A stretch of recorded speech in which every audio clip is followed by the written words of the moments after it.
بڑی ضروری ایک بات مسئلہ تفضیل کے حوالے سے.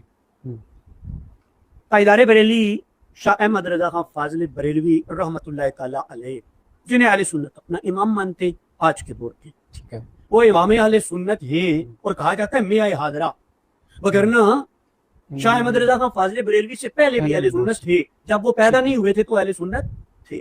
میں یہ بات اس لیے کہہ رہا ہوں کہ سنیت کا معیار وہ نہیں ہے, ٹھیک ہے, سنیت کا معیار وہ ہیں جنہیں دیکھ کے احمد رضا سنی بنے. واہ واہ. سنیت کا معیار وہ ہے جنہیں دیکھ کے بریلی مرکز اہل سنت بنا. تو میں فتاوی رضویہ کا یہاں حوالہ دینا چاہوں گا, لیکن یہ بات میری تھوڑی سی حوصلے کے ساتھ, اور آپ اس کو صرف منطق نہ کہیے, آپ اس کو حقیقت کہیے.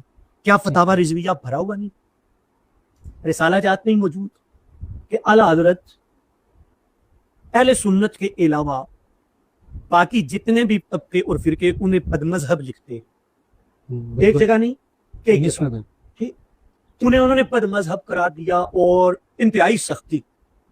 میں بتانا یہ چاہتا ہوں ان کے نزدیک اہل سنت کے علاوہ باقی سارے اگر بد مذہب ہیں, نمبر ایک. نمبر دو, کئی فتاوی رضویہ کے اندر سینکڑوں وہ اس بات پر مشتمل ہے کہ بد مذہب قابل تعظیم نہیں ہوتا. اچھا, وہ رسپیکٹیبل نہیں ہوتا, اس کی تعظیم نہیں کرنی.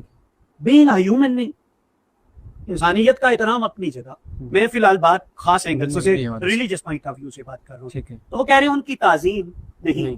لیکن اب آئیے میری یہ دو پوائنٹ آپ نے ذہن میں رکھنی, ٹھیک ہے. وہ اہل سنت کے علاوہ کسی دوسرے کو صحیح المذہب نہیں مانتے, بد مذہب. یہ ایگزیکٹ ٹرم ہی فتاوی رضویہ کی ہے, بد مذہب, ٹھیک, وہ بد مذہب کہتے ہیں. دوسرے نمبر پہ میرے یہ جو میں صغرا کبرا جوڑنے لگا ہوں, دوسری جو بات ہے, دوسری جو بنیاد ہے, دوسرا مقدمہ وہ یہ ہے کہ وہ کسی بد مذہب کو قابل تعظیم نہیں سمجھتے.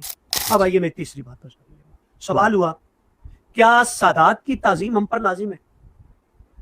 تو فتاوی رضویہ میں امام اہل سنت نے جواب یہ دیا کہ سید اگر بے عمل بھی ہو تو تعظیم سیادت نہیں جائے گی. اگلے جملے میں انہوں نے کہا بلکہ یہاں تک کہ اگر سید کے مذہب میں قلیل سا فرق بھی ہو جیسے کہ تفضیل, تو بھی وہ قابل تعظیم رہے گا. یعنی اگر وہ حضرت علی کو افضل مانتا ہے, تفضیل کا مطلب اگر سید مولا علی کو افضل مانتا ہے تو سید ہونے کی تعظیم باطل نہیں ہوگی, وہ قابل تعظیم رہے گا. میرے اگر آپ کو دو مقدمات یاد ہو تو ذرا نتیجہ اخذ کیجیے. بد مذہب قابل تعظیم ہے, اس کا مطلب ہے امام اہل سنت کے نزدیک محض تفضیل. میں ریفس کی بات نہیں کر رہا, میں تبرہ بازی کی بات نہیں کر رہا, میں شیخین کی گستاخی کی بات نہیں کر رہا. فتاوی رضویہ نے بات, بلکہ میں کو چھوڑے فتاوی رضویہ بات نہیں کر رہا, بات ہو رہی ہے تفضیل کی. تفضیل کا مطلب ہے تفضیل علی, مولا علی کو افضل سمجھنا. اٹ مینس کہ امام اہل سنت نے تو ایک ڈائریکشن دے دی کہ تفضیل علی یہ کوئی مذہب میں بڑا فرق نہیں ہے, یہ مذہب میں قلیل فرق ہے, اور اگر کوئی سید یہ مذہب رکھتا ہے تو اس کی تعظیم نہیں جائے گی. وہ جو بد مذہب کے معاملے میں اتنے سخت ہے, سوال یہ ہے یہاں ان کی سختی کدھر گئی؟ اس کا مطلب ہے کہ امام اہل سنت سیدی اعلیٰ حضرت کے نزدیک بھی تفضیل اتنا بڑا ایشو نہیں تھا کہ جس پر آپ امت کو بکھیرے.